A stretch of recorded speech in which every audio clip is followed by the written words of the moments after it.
இரவு 9 மணி வரைக்கும் அந்த மலையில் நேரம் போனதே தெரியாமல் இயற்கை எழிலோட அழகான காட்சிகளோட இனிமையான பறவைகளின் ஓசைகளோட ஆடு மாடு என்ற பலவிதமான விலங்குகளையும் பார்த்து ரசித்து கொண்டு வீடு திரும்பினோம்.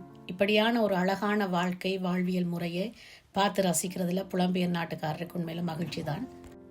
ஆனால் இப்போ ஊர்களில் ஈழத்தில் இருக்கிற ஆட்கள் இதை பார்த்துட்டு ஆகா நல்ல அருமையான இடங்கள் எண்ணிடக்கூடாது, என்ன பிரச்சனைன்னு சொன்னால் இந்த எழிலெல்லாம் கோடை காலத்தில் தான் நல்லா இருக்கும். இந்த குளிர்காலத்தில் பனி காலத்தில் இந்த மலைகள் எல்லாம் ஏறி இறங்குறது மிக கொடுமையான விடயமாக இருக்கும். என்னுடைய மச்சாள் இந்த மலைக்கு அருகில் இருக்கிற ஒரு மருத்துவமனையில் தான் பணியாற்றி கொண்டிருக்கிறார்.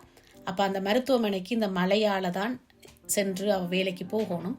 மிக கடினமான ஒரு கஷ்டமான நிலையாக இருக்கும் அந்த குளிர்காலத்தில். கோடை காலத்தில் எவ்வளவுக்கு அழகாக இருக்கும்.